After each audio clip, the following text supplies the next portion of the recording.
Hi everyone, welcome back. This is our second in the three-part series on grammar and proofreading. So the first part of the series, I went over some proofreading tips. And now we're going to talk about sentence fragments and run-on sentences. And then next time we're going to talk about subject-verb agreement. I want to stress again, this is not for a grammar class. It's just some tips and tricks and tools for when you're proofreading professional and technical documents. Our class is specifically looking at that kind of writing. So those are the types of examples I use here. The other thing is that I think a lot of times grammar seems very overwhelming to people. This can be kind of a nice overview. So if you're an English major and you're in my class and you really want more in-depth on grammar, later on you can take a grammar class specifically. And if you're not, but you want to know more, there are certainly classes that you can take, and there are things online to help you with some of those other grammar errors. But this, I just want to kind of make grammar a little bit more user-friendly. I think people get so overwhelmed, and it's, they get almost a mental block, like, oh, that's grammar, I can't do that. So let's make it a little bit easier. All right, starting with the basic parts of a sentence. Every complete sentence has a subject and a verb. This is something that you have learned probably. You need a subject and a verb for a complete sentence. So he eats. A lot of times people think that fragments are short sentences, and sometimes they're short, but this is actually a complete sentence. He eats. That's it. We have our subject. He is doing our verb. Now, in professional and technical writing, it's really important. We talked about conciseness before. We're going to talk about it again for both fragments and run-ons. We also talked about having active verb tense. So here, he eats is active. Our subject is doing this action. He is doing the eating. There we go. Now I can get my pen. He is eating. We don't have, as I think I used in a different lecture, we don't have the hamburger is being eaten, right? That would be passive tense. But these are the basic parts of a sentence. The subject is the main noun, person, place, thing, or idea that is doing the action. Here are some examples. He paints posters. We have our subject with he, paints is our verb, and posters is the object, thing being painted, right? The man is our subject, ate is our verb, and cream cake is our object. Make a little O for that. So all of these are very short but complete sentences. So what is a sentence fragment? I have that little picture there. If you think of a fragment is like a piece of something, and that's basically what it means in grammar as well. A fragment is an incomplete sentence. It's a piece of the sentence, but it's not the whole thing. It can be missing a subject, a verb, or both. And because it's missing something, it's not a complete sentence. It's not a whole thought. It has a capital letter. It ends with a period, so it looks like a sentence, but again, it's not complete. So here, comes to the country house, we have our verb, but no subject. Now we added Frampton. Frampton comes to the country house. Talks to Vera, again, a verb, but no subject. He talks to Vera. Is Vera's aunt? No subject there either. Mrs. Sappleton as our subject is Vera's aunt. Vera about her uncle. Vera talks. Now we have the verb about her uncle. Now, one of the things about professional and technical writing is this. In creative writing, if you read a book, there may be fragments. Sometimes people use fragments when they talk, and sometimes in books, in creative fiction or creative nonfiction, sometimes like a memoir, you might have a fragment because people use them for emphasis, or if someone is excited, or to recreate speech patterns, right? To kind of make sentences that sound like the way that people talk. In technical and professional documents, you have a totally different audience and a totally different purpose. So your purpose typically is not to entertain, as we talked about before. It's really to clarify, inform, explain. Because of that, you don't want to have a sentence fragment where you're missing something. The other thing is that with a sentence like number 4 here, Vera about her uncle, I see these a lot when people don't read over their work and they don't proofread. It's just that they're typing quickly. In their head, they put the word in their head, talks in there, but it's not actually in the document. So that's something to look for too. So here are some more examples. Missing a subject. Running away from us. Drove past the theater. Time to go. Missing a verb. Here we've got our verbs here: running, drove, and to go. Those would be our verbs. But nobody's doing that action, right? There's nobody running. There's nobody driving. Missing a verb. The girl with the long dark hair. We have our girl, our subject, but she's not doing anything. And I use this one specifically because it's a real sentence that I got in a paper one time, but also because it doesn't look short, right? It looks kind of like a medium sentence. So just because it has more words doesn't make it a complete thought. It's still missing that verb. The blue house. House here is our subject, but there is no verb. And missing both. Around the corner. There's no subject there and there's no verb. It doesn't have either. So there's another type of fragment. You don't necessarily need to know the term here, but I like to tell you anyways. This is what I call the trickiest type, and it's called a dependent clause. Dependent clause begins with a word known as a conjunction. It has a subject and a verb, but because of the conjunction, it's not a complete thought. It depends, dependent, on you to write more words so that it makes sense. So if you think about dependent, like on your taxes, right? A dependent is someone who depends on your income. They can't stand on their own. Usually that's a child. Sometimes it's a person who might be disabled or otherwise unable to work, right? So a dependent in that case can't stand on its own the same way a dependent clause cannot stand on its own. It's not complete. It doesn't make the money in words.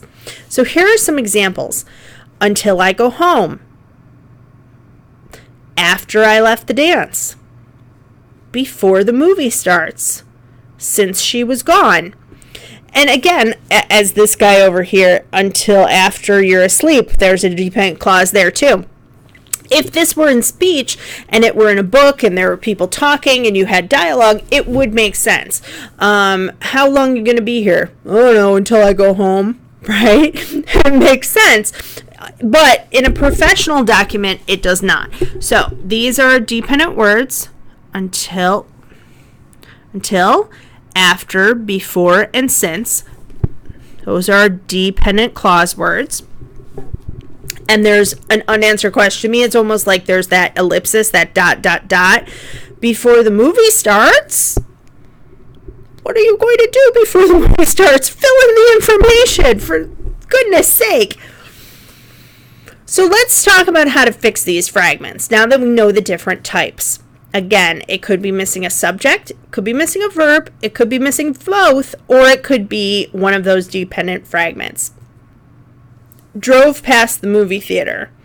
We drove past the movie theater. Now we've added that subject. The girl with the long dark hair is singing. So we've added a verb. Around the corner.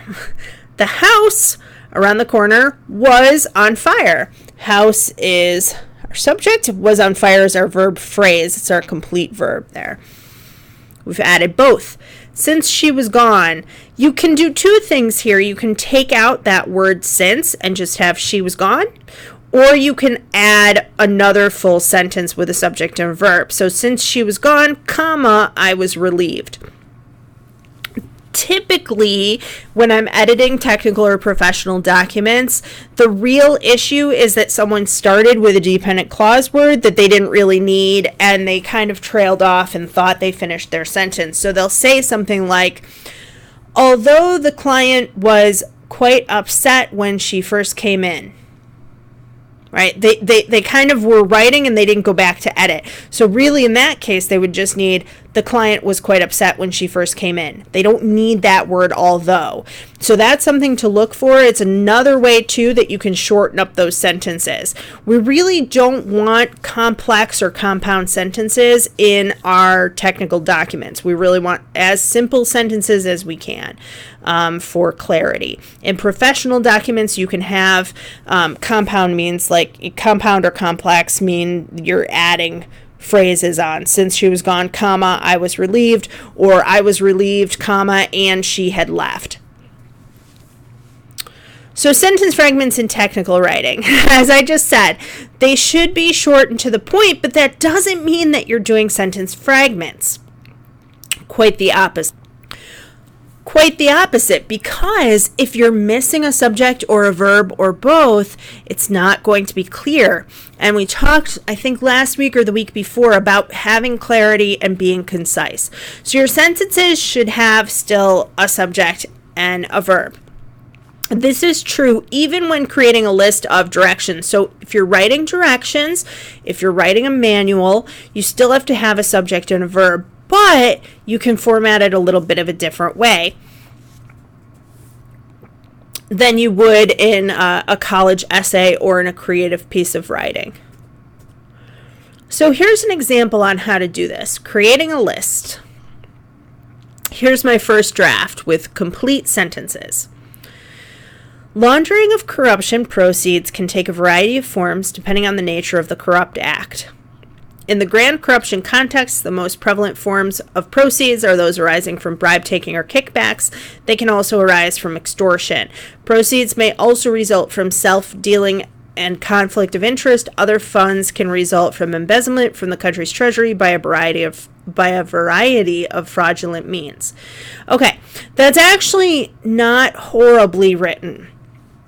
All of those are complete sentences, but we have some repetition of words and of ideas, which we talked about cutting when you're trying to be more concise, right? We've got also result, we've got can result, we have a rise here, we have a rising here. So there's some stuff that can be cut out, and also we can create this list to, especially if you're doing something like an executive summary where you want it to be short and to the point. So let's take a look instead. Here, instead of doing fragments, which is what I've seen a lot of times in revisions, this is all one complete sentence. Laundering of corruption proceeds can take many forms. It's about the same, right? The most prevalent forms can include, and then a colon, and then here's our list. Bribe taking, kickbacks, extortion, self-dealing, conflicts of interest, fraud, and embezzlement from the country's treasury. Now, if I had written that in one list without those bullets, it might have been too complex a sentence, right? But, you know, the idea of they can also arise, proceeds can also result, other funds can also result, we don't really need that. So there is a way that you can create a list like this, where you have this word and the colon and then the list, and then the list and then the period at the end.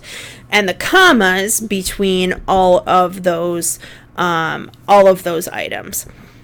That way, we're not using sentence fragments to create that list. Same thing is true for instructions. And again, if you're in my class, we will be doing some practice with this. So if I'm going too quickly, it's all right.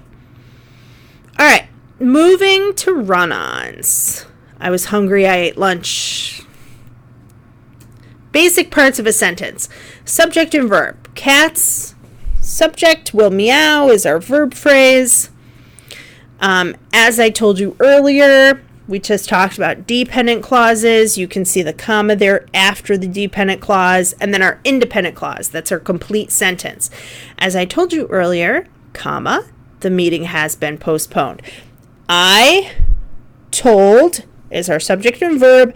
Meeting has been postponed is our full verb phrase. That as the beginning is our dependent word. So we're going to put that comma in between. There is a list of a bunch of those dependent clause words.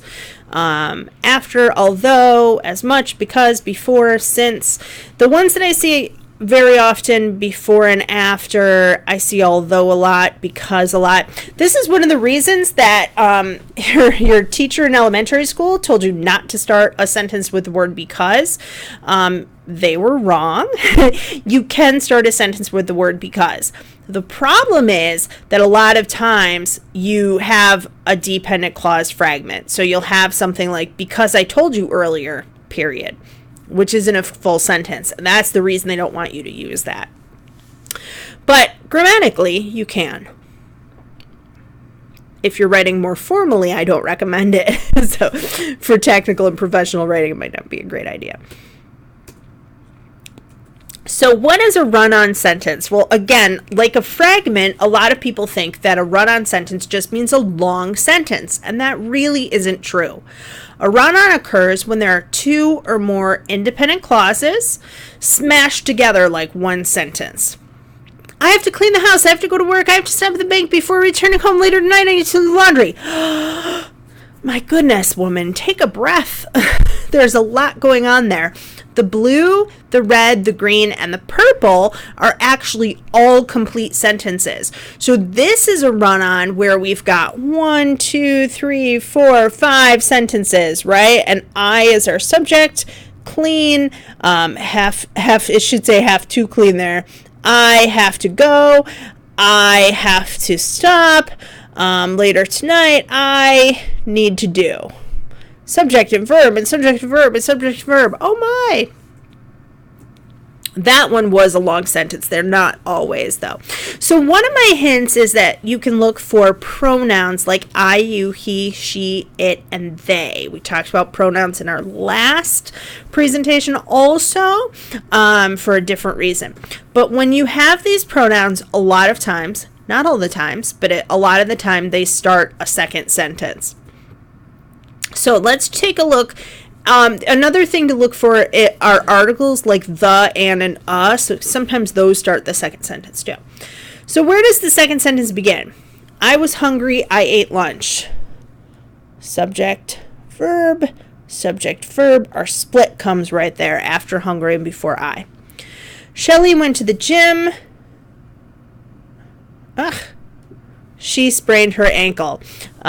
Sorry, I don't know what happened there. In between Jim and she starts that new sentence. After Erin ran 5 miles, she was tired. She went home for a nap. So here, after Erin ran 5 miles, that's our dependent clause. Our independent clause is she was tired, and then we have, here's where the run-on comes. She went home for a nap. This is a second independent clause. Doesn't belong there. Not in the same sentence anyhow. They disappeared. They were never heard from again. Our split comes after disappeared. Julie ran away because she was angry. Julie and her mother did not get along. Now here, our dependent clause comes after the independent. So Julie ran away because she was angry. This is a dependent clause. It comes second, so that's fine. Our split comes right there before Julie and her mother did not get along.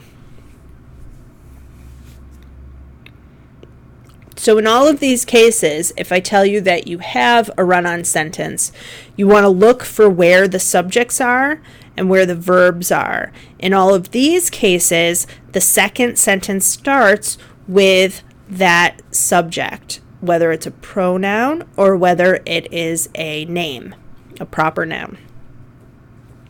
Fixing run-on sentences. You can do a couple things to fix them. So I'm going to run through how to fix them, and then I will give you the examples.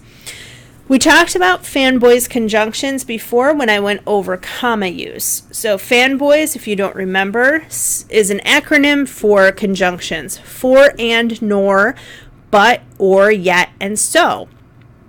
When written down in a line, they spell out fanboys. The comma goes before these conjunctions, so you can put that word in when the split happens, right? To join the sentences properly. 2, connect the two sentences with a semicolon when they are directly related, which they won't always be. So I ran home, semicolon, I was tired. Running home connects to being tired, right? If I put, I ran home, my computer was turned on. No semicolon between those two sentences. They're not really related to each other. A semicolon is like a moderate pause. So if a comma is kind of like a brief pause, so you take a little bit of a breath. Semicolon is a moderate pause. You take a little bit of a longer breath, a little bit, it's called in comedy a beat, right? Pause for laughs kind of thing. A period is a full stop. So that's one of the things, if you're thinking about creative writing, how to vary up your sentences so that the beats don't always come at the same pace. Those pauses don't always come at the same pace. You can kind of mix things up that way. But again, here they connect two sentences when the ideas are related. 3, as I said, full stop. You can put a period between the two sentences. With tech and professional writing, that's probably your best bet. And then 4, you can reword one or both of the sentences. So our first example, I need to do laundry. I need to stop at the grocery store. You could just have that be, before going home, I need to do laundry, comma, go grocery shopping, comma, drop off the dry cleaning, comma, and pick up dinner. Period. That's it. You could totally reword that and cut some stuff out. So fixing our run-on sentences. I was hungry, I ate lunch. We talked about where that split comes, right? In between those, the verb and the second subject. I was hungry, period, I ate lunch. 2 short sentences. You can also add that fanboys conjunction. I was hungry, comma, so I ate lunch. I was hungry, I ate lunch. Here they're related, and you can add that semicolon in there. Since I was hungry, I ate lunch. Now we have our dependent word, turned the first sentence into a dependent clause, and added that comma. Basically rewording the sentences. You could also say, I ate lunch because I was hungry. Another way to do it with that dependent word.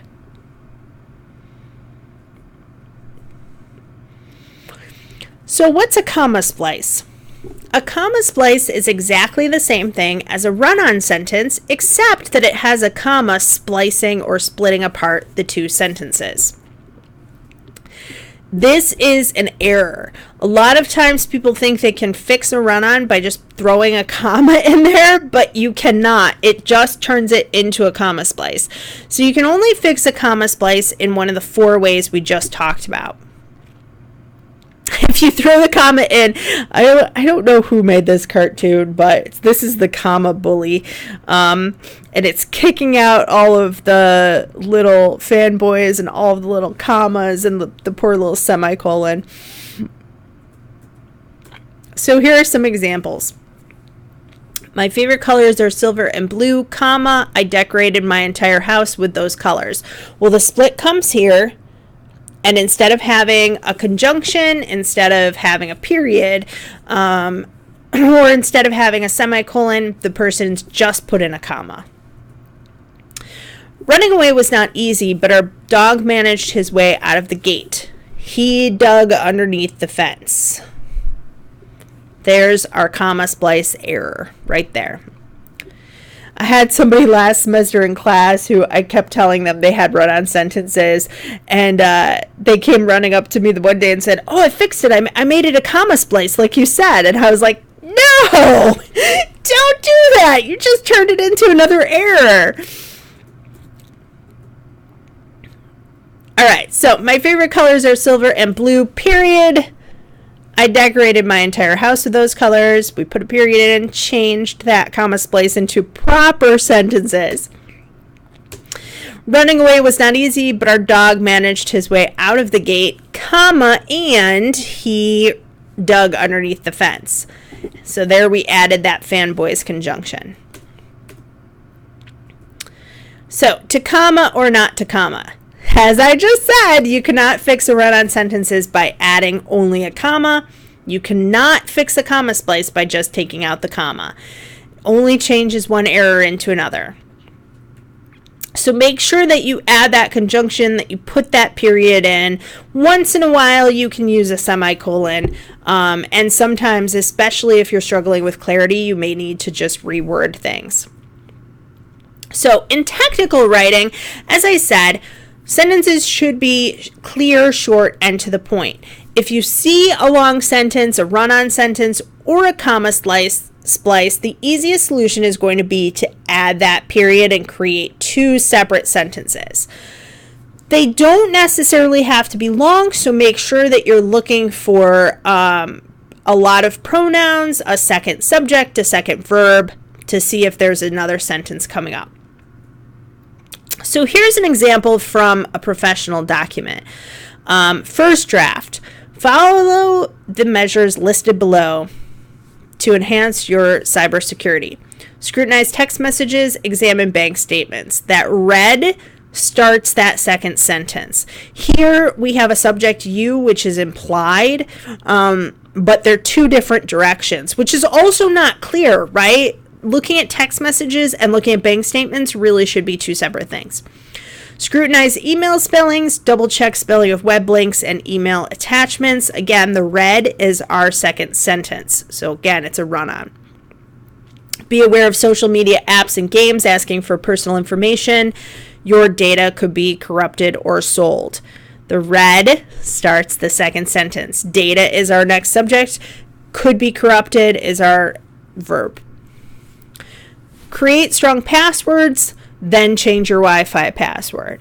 The red's the second sentence there. Be sure your security answers are not general public knowledge. Don't leave passwords where they can be seen. Actually, that's the easiest way that people are hacked, that somebody sees their password like on a sticky note. So here's our revision without... Well, and we added that too. Good. I read it there. I thought maybe that was my proofreading mistake. So, follow the measures listed below to enhance your cybersecurity. This is actually from a real document that I revised just for our purposes here. I found it online. It was kind of a mess. Scrutinize texts. Examine bank statements. Scrutinize spelling on emails, web links, and email attachments. Now that's all one sentence. It's a lot easier. Scrutinize email spelling, but then double check. Which one am I doing, right? This is a lot more clear. Be aware of social media apps and games asking for personal information, period. Your data could be sold. Create strong passwords. Change your Wi-Fi password. Make sure your security answers are not general public knowledge. Don't leave passwords where they can be seen. There we go. So the wording here makes it more clear, but really the thing that makes this improves the clarity is the grammar. Fixing those grammar errors, separating things out into separate sentences. You can tell, with number one, we separated them out into two separate sentences, okay? With the next one, we reworded it. So we just have that strong verb there. So sometimes you're going to separate things out, like here, create strong passwords, change your Wi-Fi password, and other times you could just reword something. Really, that is up to you. As long as it's fixed, it doesn't matter how it gets fixed, as long as it gets fixed. And as long as the document is clear for readers and for your audience to understand and to take in that information. Remember to animate your PowerPoints correctly. Just kidding. Remember, a subject needs to have both a subject and a verb. A sentence needs to have both a subject and a verb. If the sentence has two or more complete thoughts, it's a run-on sentence. A long sentence doesn't necessarily mean that it's a run-on sentence, but you might want to look at it for clarity. A comma splice is the same as a run-on, except that a comma breaks the two sentences apart. You can not add a comma to a run-on sentence to fix it, and you cannot remove a comma from a comma splice to fix that. You can only fix run-on sentences in a variety of ways, but when writing a technical document, the easiest solution is to add a period. And again, there's nothing about fragments on this slide, but remember, with fragments, just make sure that you're adding that subject or verb. A lot of times I think fragments just come from quick, sloppy writing. Run-on sentences tend to be more along the lines of people who ramble a little bit, or people who are trying to shove a lot of information into a document. That's where I see run-on sentences. So be aware of the situations where those might come up. Read your work over. There we go. If a sentence is missing a subject, verb, or both, it's a fragment. Add whatever's missing. Read your work over. Read it out loud if you can. And for sure, make sure that you proofread something before you send it to your boss or coworker. We're going to continue with our journey in grammar by looking at subject-verb agreement next time, and a few other little things. So I will see you then. Thank you.